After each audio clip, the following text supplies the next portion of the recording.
You know, I'm really lucky that nobody watches these. Hi, my name is Crystal, and we are the Noodle System. I'm about to show you the therapy session that I had. And of course, this video might be taken down if for some reason my channel grows and my channel gets hate or misunderstandings, or that's a fear, and it's a valid fear. So I'm giving my noodles a safe space to know that I will protect them and keep an eye on this video. I'll keep an eye on all the videos, but this one in particular because it's our personal therapy session. And it's a long video. I will cut out what parts I don't think are necessary just to try to make it shorter, or I will even cut out things that might even be too personal. But I'm really fortunate that my therapist is willing to look at my noodles with me. And he doesn't even have any experience with OSDD or d.i.d. I think he's too new of a therapist to even have any trauma therapy experience, really. He has an addiction history himself, and I think that's what he typically coaches and helps. I think that's a specialty in therapy, is addictions. So to get validation from him first off, that's awesome. Even though he's not quite ready to label it, he's hearing me. He's listening to me inside and out. I just really appreciate that I finally have someone I can talk to, that I don't feel I have to hide anything from. And yeah,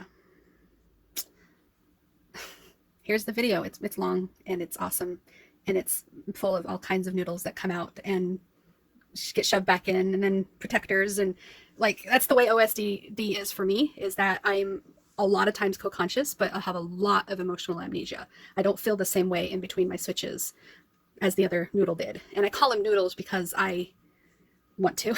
They're not distinct personalities to me. They're just distinct something. They're distinct something, so I call them noodles. One more thing I want to say before we start the video. I did not start recording from the very beginning. We said our hellos, our pleasantries, how are you? And then the first question out of his mouth after how are you was, how was your week? And as soon as I sat down to have my therapy session, I felt good.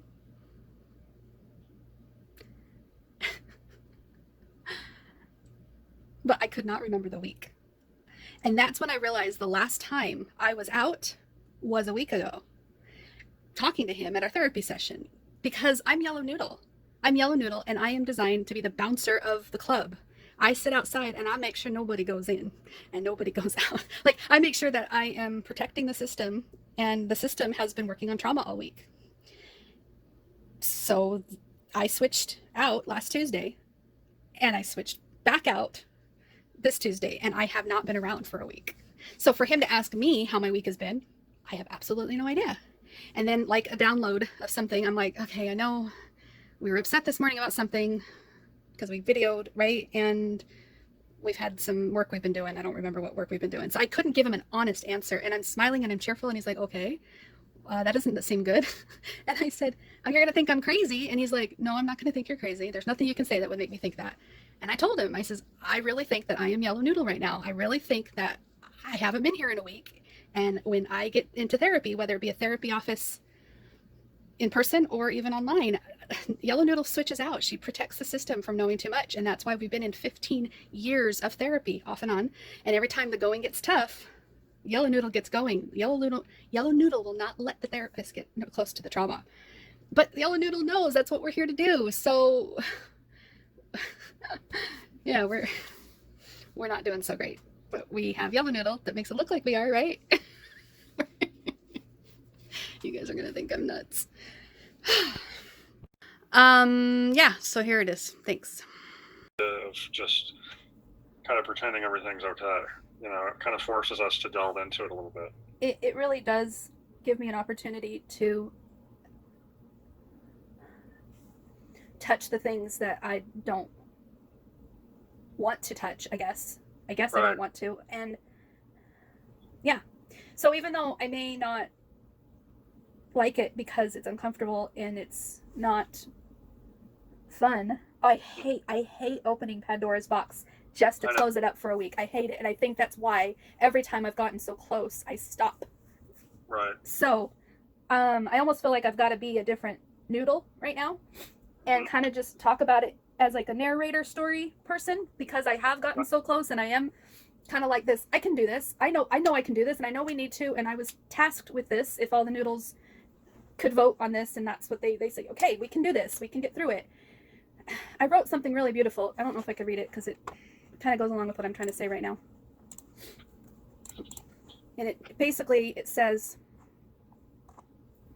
this is not the final face reveal, and I can show you what I mean in a second. In fact, it's only a rough guess. I depicted these voices by finding an illustration that fits them best. They don't look like this in my head. I don't see characters, people, alters, etc. This is just an artistic way to describe them. You know, if they did look like something, this is how they might appear. And trust me, even I know that these are just drawings, but do you know why I spent so much time finding these? I did it because it's what the drawing represents to me. They represent the trauma that I am unwilling to touch and talk about. But maybe through a schematherapy type approach, I can allow each noodle to hold their own trauma, and then maybe I won't feel like it's so much for me to do it on my own. And that's kind of the concept that I was thinking about there. All right, I put it on my screen right now. Oh, wow. So I went through and I found images that represent to me. But you created this. Just with Google Images, yeah. Yeah. But I spent a lot of time on it without stressing about it. I did it casually. I did it as it came up. I did it as I felt I needed to. And it took probably a couple weeks just picking things here and there. And I did, you know, aim towards the color I was going for. And if I found something I liked but it didn't have the right color, then I changed up the coloring, and you know what I mean? But basically I've really have been touching this, getting so close by allowing each trauma to stay with its own separate character type person, like where I know it came from type person. Knowing they're all in my head. Right. I know it's all me, and I'm responsible for me. I'm responsible for all of them. It's just not going to be, it's not going to be easy for me to be all of them. Which one would you focus on first out of these? Honestly, I didn't have one specifically in mind because it's hard to pick like that. But I sent you that text message kind of as a precursor to what we might be working on today. And I didn't know if any of those alarmed you. Let me take a look at it. Because there was something that came up last night that made me have to sit and reflect with what I was going through. And each one could tell me what they thought. I was really trying to just listen and take notes, kind of like a secretary at a board meeting. And each one of them was screaming for a different type of response to the same situation. And of course, the most upsetting one to me is black and white, which is what usually spirals me down for days and days, because I feel like I'm going crazy, and then I feel like I'm close to death because I'm going crazy. And it takes a few good noodles to pull me out of it, but there's so many other stronger ones that keep me confused. Which one is it that uses the mask in therapy? I would say it's yellow, the one next to the parrot. That's the one that closely. The gray vest. Yeah, she represents a lot of what I learned from my mom, which is to keep a happy face and to keep it lighthearted and to keep it, you know, positive and look on the bright side and don't complain and stuff like that. Don't be a victim. So is she a protector? Yeah, I would say so, because she's also oblivious. Like, she refuses, in denial. She won't look at things. She thinks that there's nothing wrong with us and that we're creating this in a silly way so that we, I don't know. It's hard to agree with all the thoughts in my head at one time, because they all disagree to some degree. And so when she's out front, I'll say things like, yeah, I'm just really liking this idea because now we get to find what's wrong and we get to feel better about ourselves, because it's true, right? But at the same time, I'm like, what if there is something to this? Like, why do I have to pretend that I'm faking just so I can not look crazy for us? I don't want to look crazy. I just want it to be, I want to be fine. I guess I'm not sure if I'm saying things right. Yeah, I understand what you mean.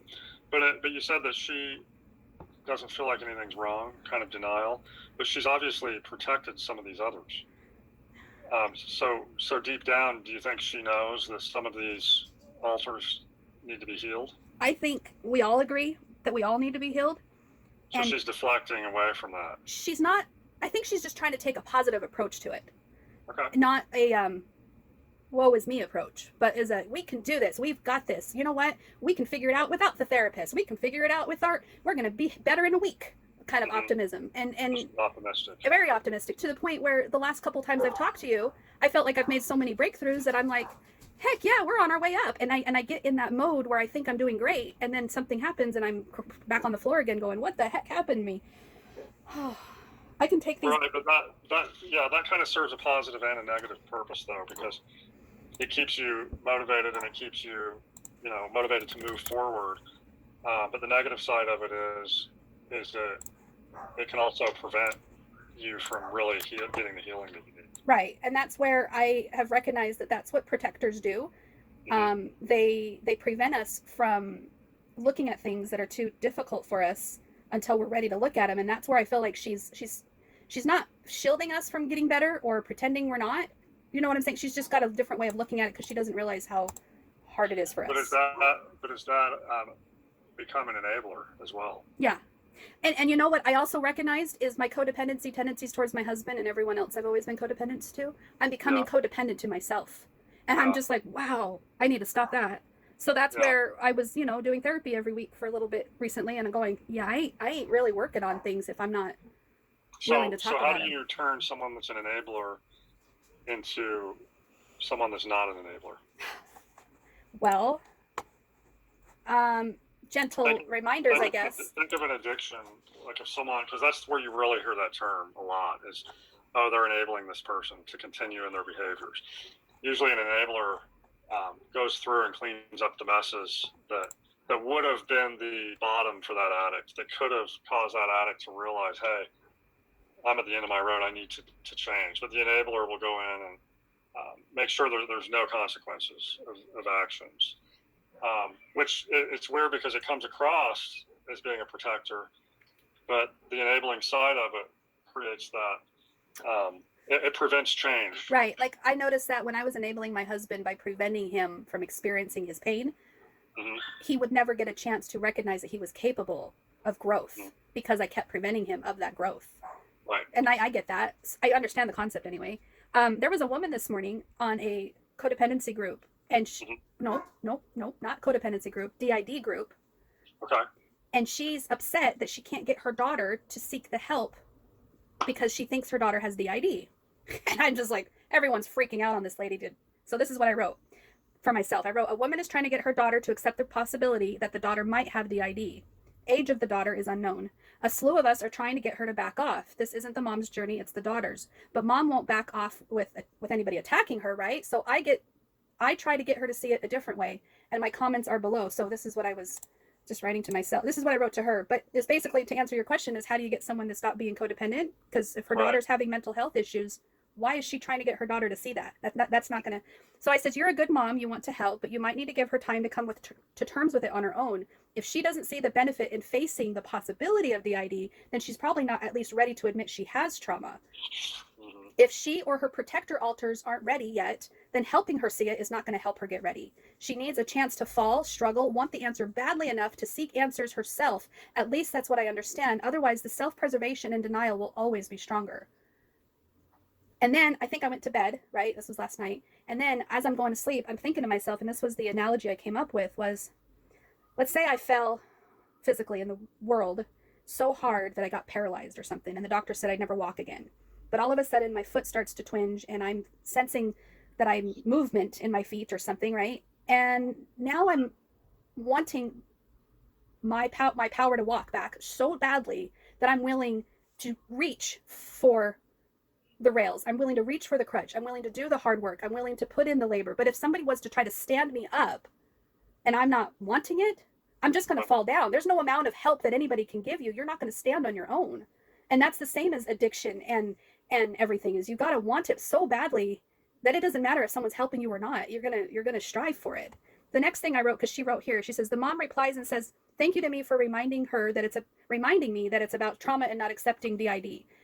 I said, agree. And then this is pretty long. I says, another thing, someone mentioned that she should get help for the other stuff. And I agree. Talking to a therapist, practicing breathing techniques, grounding exercise, learning how to tell our brain a story of the life we want other than the story that keeps us living in the past. That's all super helpful. And I told her, I says, I've been going to therapy on and off for 15 years. I'll be 40 soon. I just accepted this idea of plurality only 2 months ago, and not all my noodles are on board. We are still in denial. But that's just part of the disorder, I guess. In the last 15 years, my husband likes to point out how flaky of a patient I've been. Every time I've started to make progress in therapy, I'd quit therapy once we got too close to the trauma. It wasn't until I was sick and tired of being sick and tired that I finally stuck with the therapist and begged them to force me to talk about the hard stuff. But that was 3 years ago, and it has still yet to happen. We keep tippy-toeing around it, but every week I come in and brag about how great I'm doing with my breakthroughs. I had been doing my own therapy at home by myself, outside the 1 hour meeting. And then I have a small group of noodles that's trying to help me through this. But when I'm in front of other people, even the therapist, there's a noodle that puts on a show for 1 hour a week. So the therapist thinks we're doing fine. And this is not just you, Brian. This is like several, right? Understand. So sometimes it feels like we've wasted an hour just bragging about how great we did that week. Or maybe we'll just complain the whole hour. But the noodle likes the attention, I guess. So the only thing I would advise is therapy isn't always the only answer. It only comes once a week. They don't always know what's the best approach. And pills, at least in my opinion, only numb my noodles and make me lose so much of my personality. The real work of digging up trauma and healing from it cannot be scheduled. She can only face her trauma when she chooses to face it, and that can only be done when the trauma is triggered. And training the brain to learn that even when we are triggered by past moments when we're not safe, we need to remind ourselves in the middle of a trigger that we are safe in this moment. So, to sum up my thoughts, in all, this journey needs to belong to her, no one else. It's going to be messy. It's going to look like a roller coaster track full of ups and downs. If you're the one scheduling appointments like my husband did, she might have all the altars working against you to put up walls until she's ready. You're a good mom to want to help. My mom been guiding me for years. It wasn't until she stopped telling me how to fix myself and started to love me unconditionally that I finally felt her love. That love that she had for me showed up for myself, and I finally want to stop blaming others, and I want to get better. So if your daughter knows her healing is up to her, her altars will hopefully start nudging her in the direction of communication. They will eventually, hopefully, figure out how to function best together, but it's up to them. Heck, they may even think that they are doing great, but they probably say it's everyone else's fault. At least that's what I thought. And therefore, I never took responsibility for my own healing. I was always looking to others to fix me. And no amount of nudging her is going to get her to see things differently. Those altars are in place for a reason. They aren't going to let that door open if denial is easier. Those altars will open the door if and when they are ready to. So stand back and watch with unconditional love. It's going to be a bumpy ride. Okay, I've said enough. Bye. So I like that I just reread that right now because you're asking me, the one that's protecting everything, how to stop enabling. And I just got a message to myself. Okay, what's the answer? What's the message? That I'm the mom trying to fix it by forcing it to yeah, I need to just stand back and allow each noodle to come forth as it comes up and not try to organize it in a certain way. It's like what I told you about my wife's mom. When my wife struggled with fear of being alone, her mom's solution was, well, we'll never leave you alone then. It's a motherly thing, it's a protective thing, but it's also an enabling thing. It prevents healing, it solves the problem in the moment, but it doesn't do anything in the long term. Right. So how do you mentioned before that with recovery from anything, you have to get to the point where you're the one that wants it bad enough to where you grab the rails and you stand up to try to walk. How do you get to the point where you want it bad enough? What has to happen for you to want it bad enough to where your desire to heal and get past this overrides the yellow noodle that enables you and puts on a mask? I think there's got to be a power shift. The power shift definitely happens. I definitely agree it happens because I humble myself to this. This sucks. This sucks to be controlled by my emotions every day and not able to function in a way that speaks my truth. So yeah, I'm tired of it, and I'm sick and tired of being sick and tired, and I want to grab the rails and I want to go forward. So back to the other question, how is it possible with your noodles to force one of them to sit down and not take a commanding role for a time? Like, I know your goal is not to get rid of any of them, but is it possible to silence one of them for the greater good of the community? I think they do agree that there needs to be some way of doing it orderly, Mm-hmm. as long as there's this reassurance and this promise that they're not going to be ignored or told that they're not valid, you know? Mm-hmm. Because until Kathy was retired, they've been silenced. Mm-hmm. And they don't want to be silenced anymore. And like I've told you in past things, even when I try to not let it come out and I do my best not to, they blurt out anyway. Like it's like word vomit. I can't control it.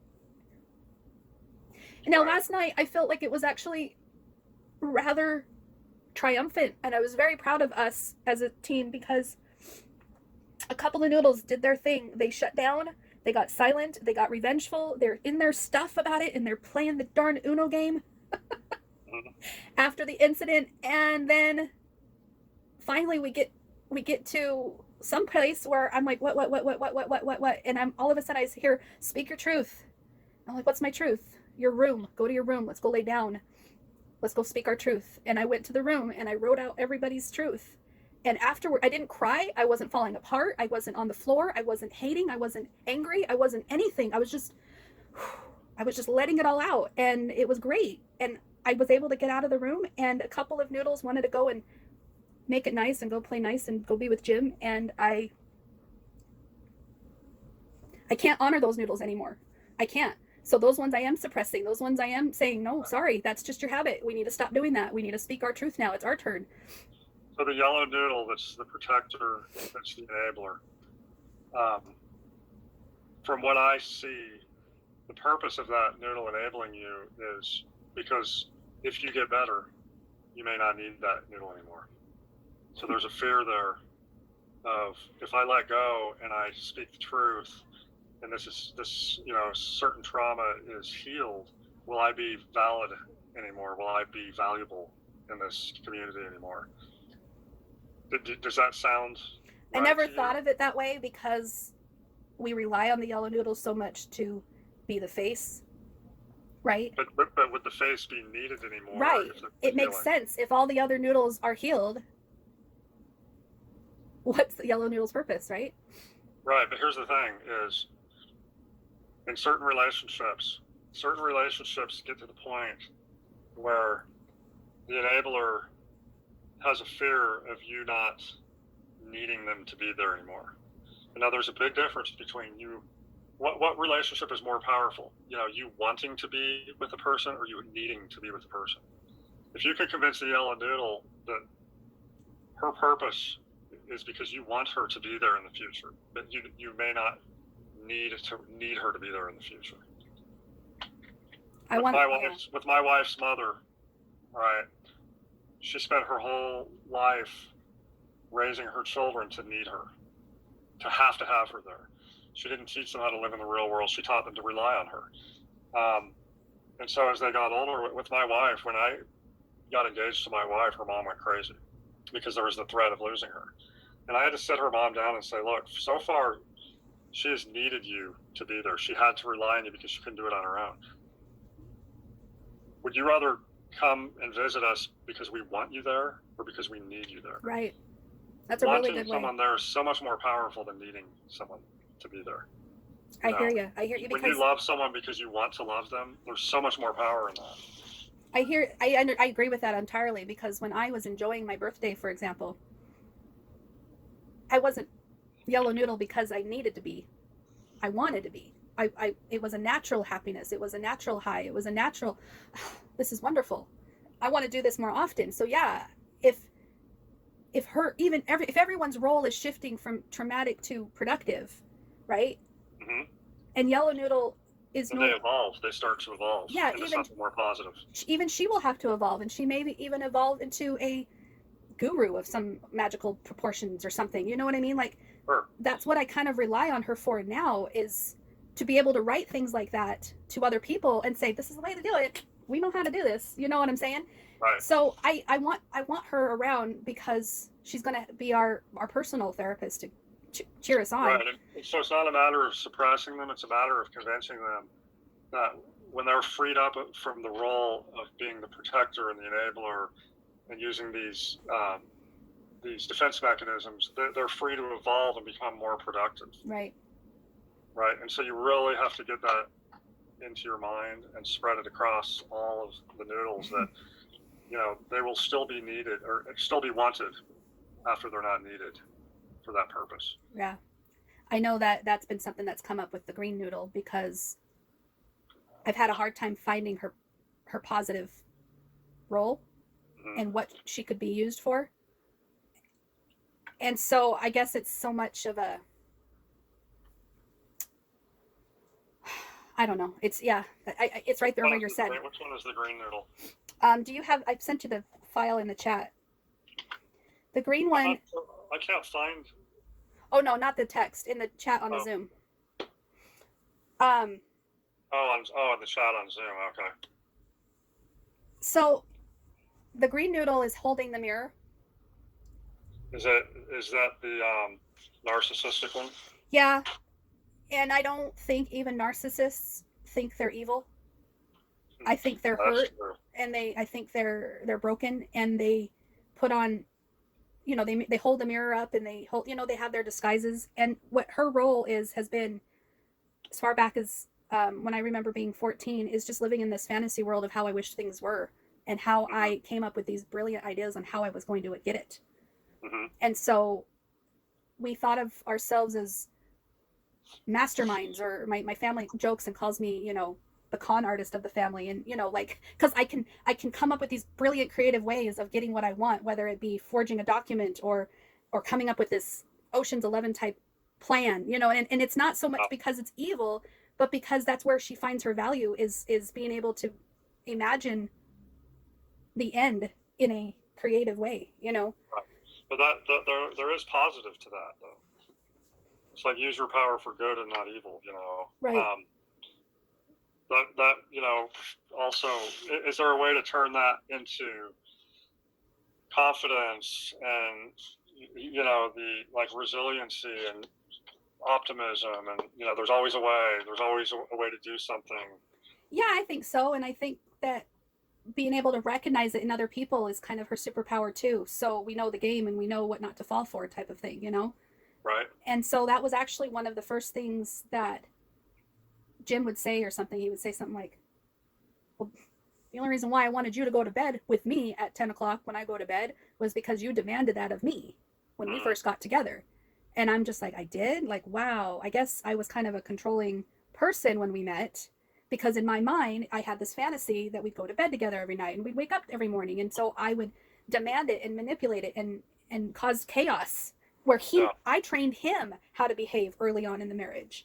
So when I started straying away from that behavior and doing my own thing at 10 and 11 at night and not ready to go to bed, he started to get controlling back to me, which is interesting considering I'm holding a mirror. I gave it to him. He's giving it right back, So I tell him all the time now when he says stuff like, well, you did it first and you taught me. And I'm like, I don't want to do that anymore. That's not who I am. I'm reformed. You know what I mean? Like, I did my time. Let me come back to a normalcy. So if we go through and explore each of these noodles, which one is the most damaged in your opinion?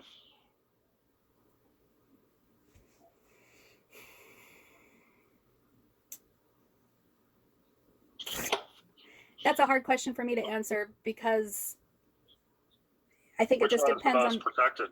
The most protected? Which one would the yellow noodle be the most threatened by discussing? I know these are hard questions, but I think they're necessary. I wish I had the answer. I almost feel like the bouncer. I feel like the bouncer outside the club, and you're asking me who's inside. Like, yeah, right. So which noodle are you the most nervous to talk about? I don't think I'd have one I'm most nervous to talk about. I just think they're all rough in their own way, and yet it's like, pick a card, any card. Okay. Like, I know that in general. What's that? So it's just the process in general that is difficult. Yeah. Because it's not familiar. What's familiar is, let's complain about someone. All right, let's get validated for it.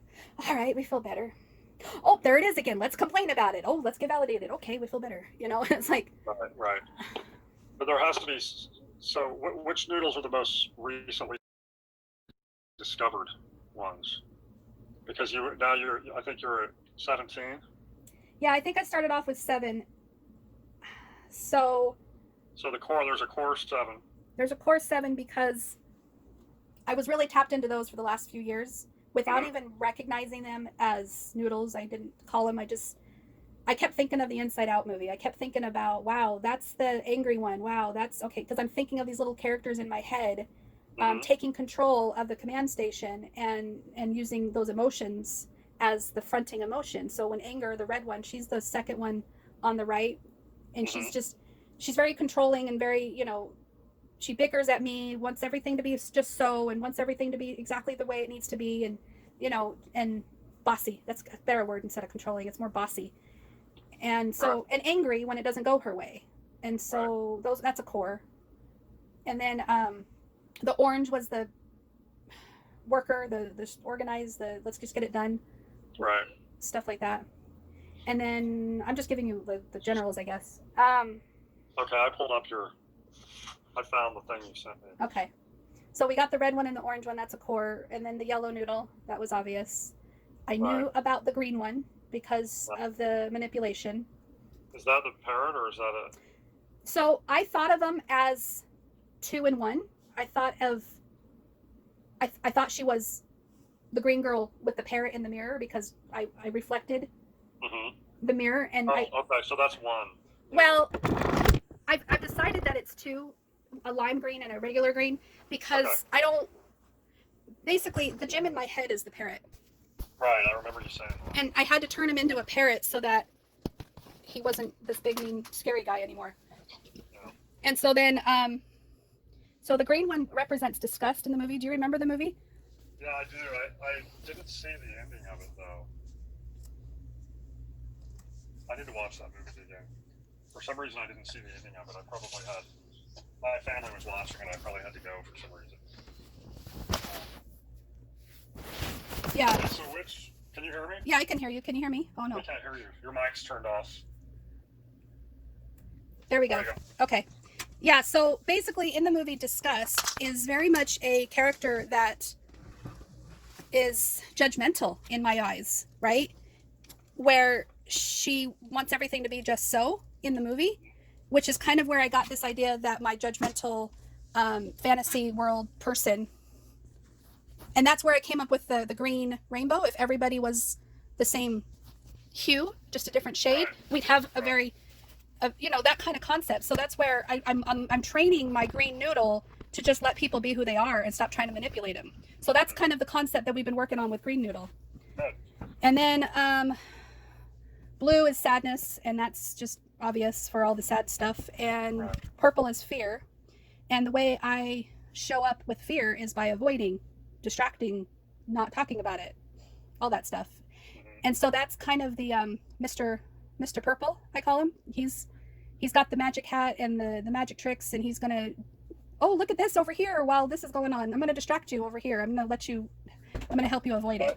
Why is a male noodle? That's interesting. I didn't really plan it that way, but as I was thinking of